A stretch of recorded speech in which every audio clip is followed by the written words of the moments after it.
சென்னை போக்குவரத்து காவல்துறை சார்பில் இங்கே வரக்கூடிய வண்டிகள் எல்லாமே வந்து சீக்கிரமாக வந்து கரைச்சிட்டு வண்டிகளை வெளியே எடுத்துகிட்டு போகிறதுக்கு இங்கே டிராஃபிக் ஜாகாமல் இருக்கிறதுக்கு ஒரு லேன்ஸ் கிரியேட் பண்ணியிருக்கோம். வண்டிகள் வந்த உடனே சிலைகள் எடுத்து கரைச்சிட்டு வண்டிகளை உடனே வெளியே எடுத்துகிட்டு போகணும். மத்தியானத்துக்கு மேலே நிறைய வண்டிகள் வரும். அப்போ எதுவும் வந்து சீக்கிரமாக விரைவாக வந்து நம்ம வண்டிகளை இது பண்ணி அனுப்பணும். இப்போ வரைக்கும் என்னென்ன பாதுகாப்பு ஏற்படுற காவல்துறை சார்பாக பண்ணப்படுறது, எவ்வளோ போலீஸ் பாதுகாப்பு போடப்பட்டிருக்கு சார்?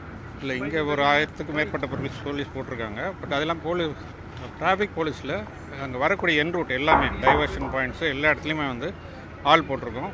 ஸோ அங்கே பாதுகாப்பாக எல்லா வண்டிகளும் இங்கே அனுப்பி. இப்போ இந்த பட்டினப்பாக்கத்தை பொறுத்த வரைக்கும் இந்த சிலைகள் கரைக்கிறதுக்காக இப்போ நம்ம ஏற்பாடு பண்ணியிருக்கோம். இந்த கன்வேயர் பெல்ட் போட்டிருக்கோம், ட்ரெயின் ராட்சத ட்ரெயின் போட்டிருக்கோம், அது மாதிரி மினி கண்ட்ரோல் ரூம்லாம் போட்டிருக்கோம். அது மாதிரி என்னென்ன ஏற்பாடுகள் சார் செஞ்சுருக்கோம்? இல்லை, இப்போ நீங்களே பார்க்குறீங்க, இங்கே 2 ராட்சத ட்ரெயின் ஏற்பாடு பண்ணியிருக்கு, 2 ரெகுலர் ட்ரெயின்ஸ் ஏற்பாடு பண்ணியிருக்கு. இப்போ பார்த்தீங்கன்னா அதை வச்சுட்டு நம்ம அந்த ட்ராலியும் இங்கே வந்து ஏற்பாடு பண்ணியிருக்கு. ஸோ ஒரு 12 மணிக்கு மேலே எல்லாம் நிறைய வருவாங்க. அப்போ பீக்கில் வரும்போது எல்லாமே உடனே இது பண்ணுறதுக்காக ஏற்பாடுகள் பண்ணுறோம். விநாயகர் கரைக்கிறதுக்கு ஏற்பாடு எவ்வளோ விநாயகர் வரும்?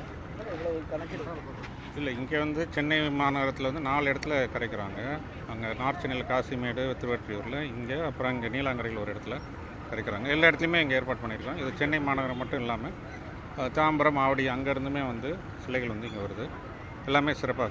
பிரச்சனைக்குரிய இடங்கள் ஐஸ் ஹவுஸ் அந்த உள்ளிட்ட பகுதியில் போக்குவரத்து மாற்றம் எப்படி சார் பாருங்கள்?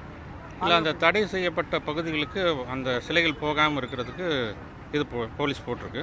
ஸோ அந்த இடம் போகாமல் நம்ம அனுமதிக்கப்பட்ட ரூட்டில் வரதுக்காக கைட் பண்ணுறதுக்காக அங்கே காவலர்கள் நியமிக்கப்பட்டிருக்காங்க, அதிகாரிகள். இல்லை, அதான் தடை செய்யப்பட்ட பகுதியில் இன்னும் பர்மிட்டட் ரூட்ஸ் நம்மளுக்கு ஏற்கனவே தெரியப்படுத்தியிருக்கோம். ஸோ அது வழியாக தான் அவங்க வருவாங்க ஊர்வலத்தில். ராஜகோபுரமாக இருக்கக்கூடிய அந்த அடுக்குமாடி கட்டிட உயர்ந்த அடுக்குமாடி கட்டிடங்கள் வந்து கண்காணிப்பில் தீவிரப்படுத்துவதாக தகவல் சொல்லியிருக்காங்க. அதுக்கப்புறம் வந்து சிசிடிவி காட்சி குழுவாக செயல்படுறவங்க எத்தனை குழுக்கள் இங்கே அமைக்கப்பட்டு தீவிர கண்காணிப்பு ஈடுபடுறாங்க. இல்லை, இங்கே வந்து டிராஃபிக் ஆஃபீஸர்ஸ் வந்து டிப்ளாய் பண்ணியிருக்கோம். இங்கே ஒரு ஏசி தனியாகவே போட்டிருக்கோம். அங்கே அந்த லூப் ரோடு ப்ளஸ் இந்த சாந்தம் ஹை ரோடு இதுதான் வந்து மேஜராக வெஹிக்கிள்ஸ் ரொட்டேட் ஆகக்கூடிய இடம். ஸோ அங்கே வந்து டிராஃபிக் டைவர்ஷன் கரெக்டாக பண்ணி